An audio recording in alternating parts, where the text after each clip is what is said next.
Today, we celebrate Dune Part 2. I've seen it 3 times, and it's time to talk spoilers.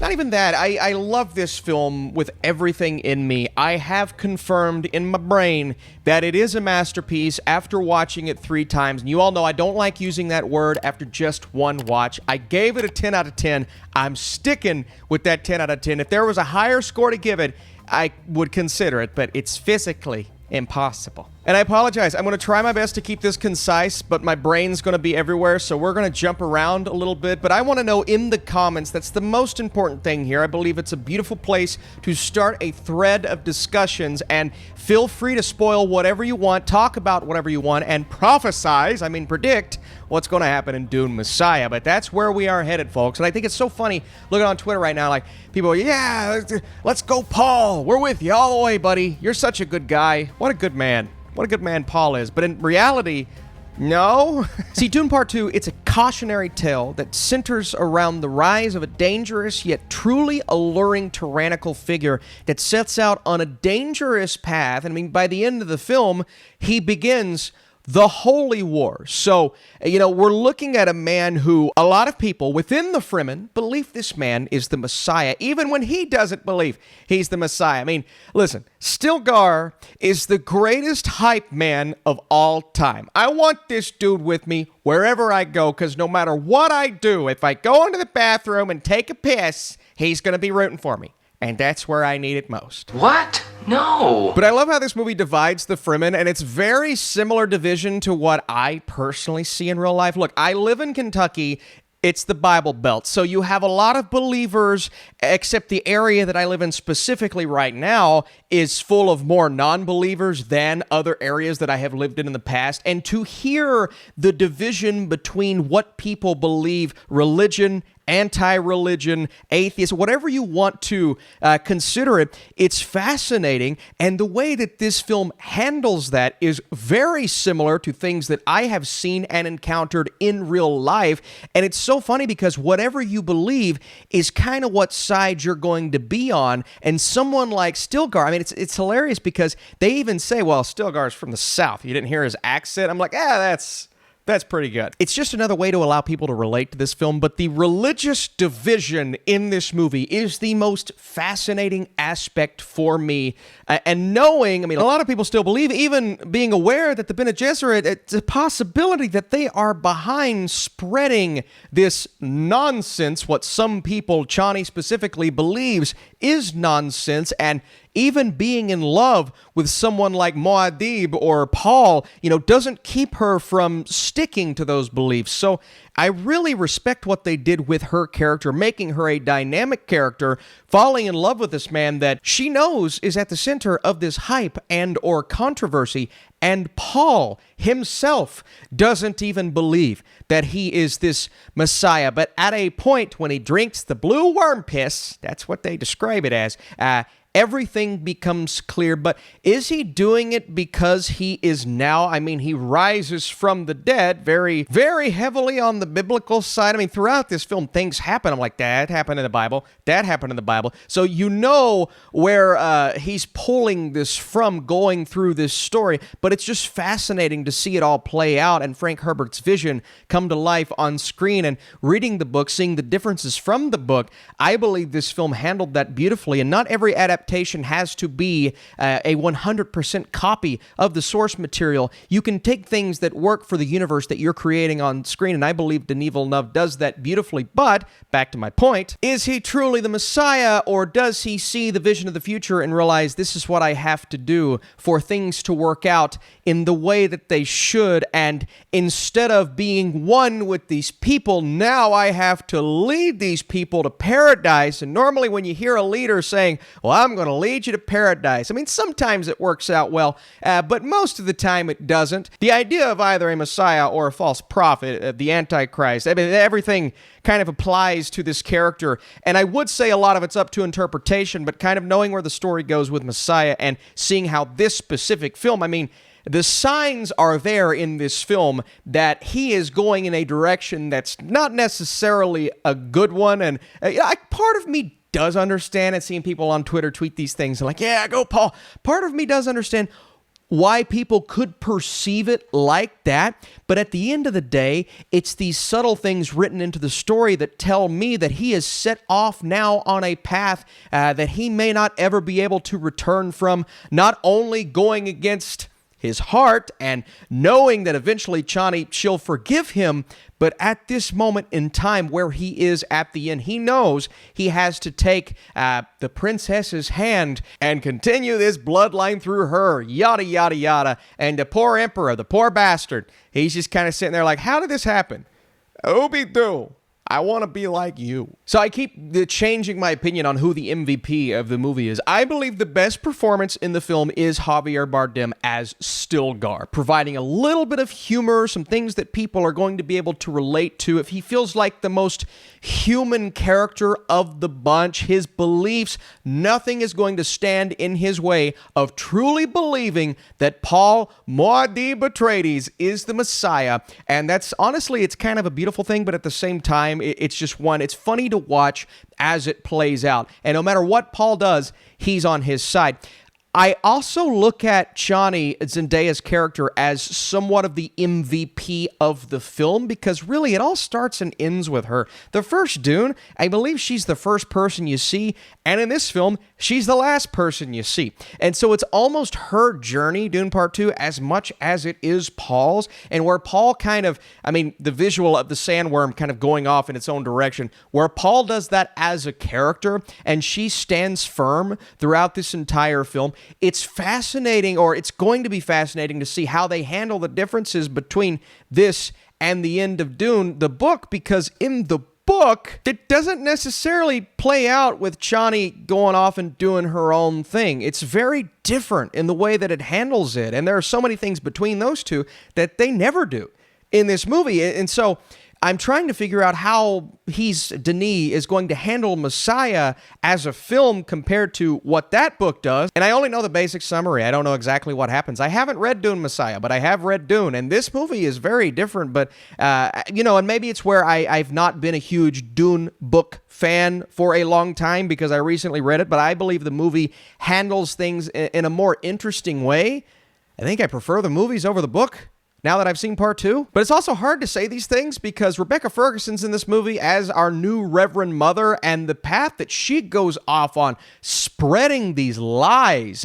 Are they lies? But she's spreading these lies to people. She goes south and warns of his coming, knowing he's going to follow everything that she set out for him along the way. So really, she's like the serpent in the ear, just kind of whispering, he's coming, he is a prophet. And when Paul gets there, even though he's moving a little too fast for his mom, at one point she's like, hey, whoa, slow down, buddy, chill out. Even you're freaking me out here, but it doesn't matter because she has paved the way for what he inevitably does in this film, which was just so fascinating. Also, the moment when and I know, again, I'm all over the place, the moment where he enters the temple and the music's playing, Hans Zimmer, I believe it's called Arrival, that specific composition. It's one of the best things I've ever heard in my life. God, my ears were quaking. I was in love, and I just don't care who knows it. Sorry, honey. Love you too, but that song, I may love it more. Gotta give a shout out to Josh Brolin as Gurney Halleck. I love how Gurney was like the bad angel and Zendaya's Chani was the good angel on Paul's shoulder. And when he shows up, he's just like, hey, weapons, war. You gotta be the lead. You gotta step up, bro, and just be that guy that everybody's gonna follow. They're gonna listen to you, whatever you say, even though, mass genocide, that could happen. And Paul's like, cool, worm piss. I'll do it. Sounds great. So Gurney's, he's like a Stilgar, he's like a hype man, but he's also kind of pushing him in the wrong direction. And so Gurney is that guy that just kind of comes along and fast tracks this to inevitable destruction, because that's where we're headed, folks. You also look at Dave Bautista in this film, and I know the joke is, he's yelling. Why is he yelling all the time? All he does is yell. But it's really, really subtle at points to where you're watching his character in these moments where he knows he's failing his uncle, but he's just got to keep, going and being that crazy, loud man that he has been throughout both of these films. And then, Austin Butler comes in, and part of me's like, all right, the size differential, and how do you let this guy intimidate you? But, Fade Routha, he comes in, he's just like, listen, you're going to kiss my foot. I'm taking over. I'm doing this now. The introduction to Fade Routha is the coolest villainous introduction I may have ever seen on the big screen. Remember, I didn't see, Empire Strikes Back, all of those things. I'm an early 2000s kid, but this is an incredible showcase of how you bring about a villain in the most intimidating way possible, and the color grading in that specific scene, the black and white, when they step out, in front of that sun, and that color changes, and you're just like, I've never seen anything like this, and this big epic gladiatorial sequence with the little demon creatures in the background, and some things going on that I've never seen on screen before. It's one of the coolest things ever in a sci-fi movie, in a blockbuster, in a movie. I saw someone criticize this, and I guess the only thing I could have criticized with this scene is the CGI fans. I mean, if you look really close and intently, you'll see some of them doing the same movements, but who cares? I've never seen anything like this. It was absolutely phenomenal. Leah Saido, what she does, her role in kind of, seducing him and carrying on. I mean, he's gone now, and we'll talk about that battle, but she's preggers. Is she? I think she is. Florence Pugh's really good as well. I guess I would have liked to have seen Stellan Skarsgård in a more prominent role, but hey, we got to see his ass, literally, when he was taking a bath in tar. So that was nice. It reminds me of the Ant-Man and the Wasp MODOK image.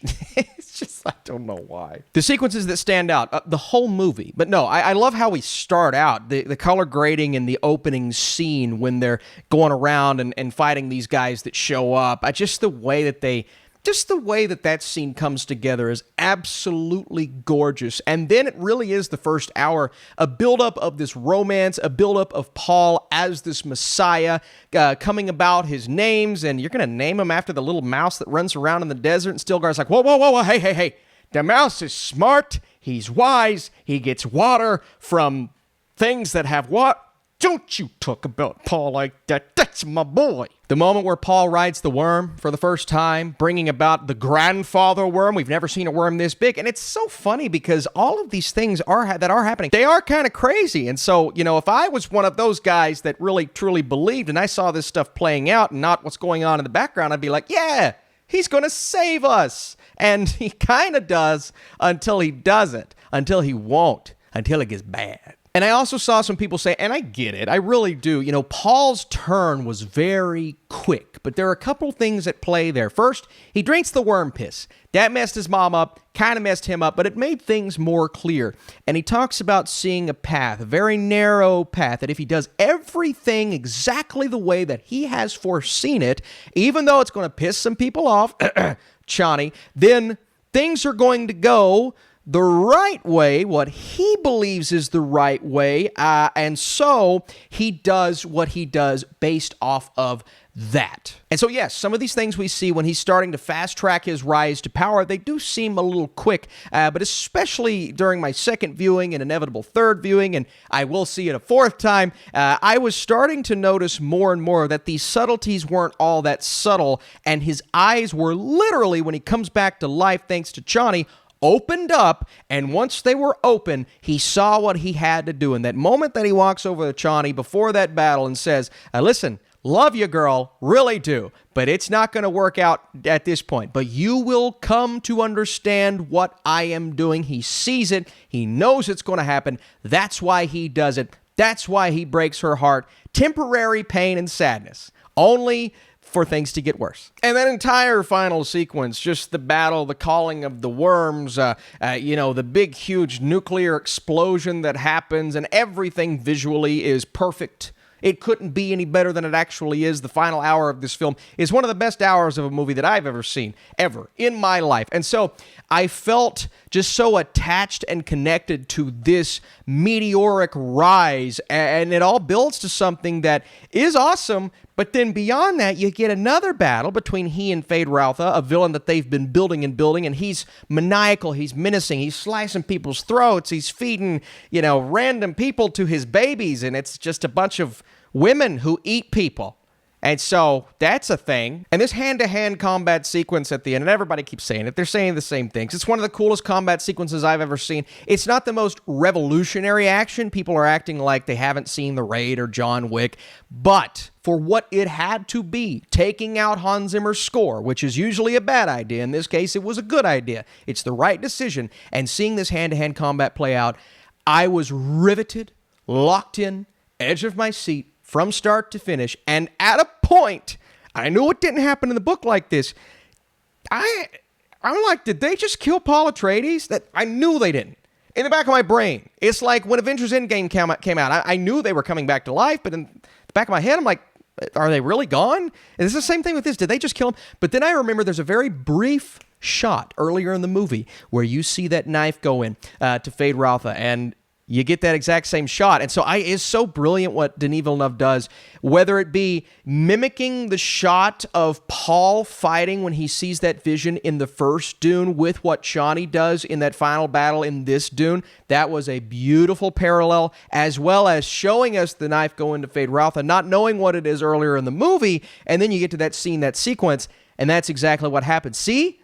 He foresaw what was going to happen, almost said foreskin, glad I didn't, but he foresaw what was going to happen, and it was just a magical, incredible, amazing, phenomenal moment, and that's the point where Paul is basically at the top of his game and on top of everyone else there, except all these other houses are coming like, hey, whoa, what are you doing, bro? Chill out. And he's like, nope, I'm going to start the Holy Wars, and I'm going to kill billions of people. Because I'm a good guy.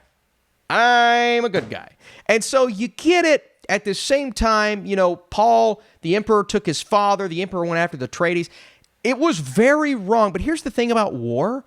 Everyone's wrong in war. No one's right when it comes to war. And so Paul truly believes what he is doing is right, as well as Gurney Halleck, who's pushing him to do that. But he's not. No one's right in this situation. Everyone's wrong. But Paul has risen to power, and now he's at a point to where he's beginning the Holy Wars. It's a crazy thing that Denis Villeneuve was able to bring to screen with that entire concept. And there's still so many moments in this film that I haven't talked about. How about Anya Taylor-Joy and the very brief cameo? She comes in. She is the one talking and speaking to Paul's mother, and that was insane in itself. It sucks because I knew Anya Taylor-Joy was going to be in the movie because Variety released an article and everybody's like, Austin, you didn't see the red carpet? And I'm like, no, I have other things to do. I have better things to do, to be honest with you, unless I'm there actually covering it. But no, I didn't see the red carpet. Whatever. She's in the movie for a brief second. Still really cool to see her. They're setting up things for her character and how the future is in the midst of the Holy War post Paul's rise to power. What are they going to do with Chani as a character? Are they going to implement some things from the book, from the first Dune into Dune Messiah? I feel as if they are. And then what is, leading the Fremen to paradise? What does that consist of? How does that go? Because that could either go really well or really wrong. I have a feeling it's going to go really wrong. And I've just been talking about the story. I haven't even talked about the cinematography from Greg Fraser, just the shots across. You're going to see the stills on social media across the board. It's incredible what he was able to do. The score, I mentioned Arrival, some of these. I think the score is actually a lot better in Dune Part 2 compared to Dune Part 1. I loved the trailer for Part 1, and I loved certain sequences when the bagpipes kick in Dune Part 1. But Dune Part 2, there's something magical about these big key moments that stick out, and a lot of them, barring one, elevated by Hans Zimmer's music. And so it's just a beautiful, harmonious unity of filmmakers and composers and cinematographers and writers and producers all coming together to make magic on the big screen and to make cinema that we will never forget. I have talked for so long. I could talk even more spoilers. I think I'm going to over on my Patreon, some sort of a live stream this week, just to get more out and to give you all an opportunity. So if you want to go over there and check that out, thanks so much for sticking with me. Hey, if you want, I've never really done a spoiler review like this. Dropping a like is the best way to tell me you want more things like this, as well as leaving those comments. Start your spoiler discussions down below. Really do appreciate it. This movie's amazing. I think it's a masterpiece. I love it so much. I can't wait to go see it again and again and again. And my wife liked it. That was great. I would have taken the baby. That would have been scary. All right. I'll see you soon.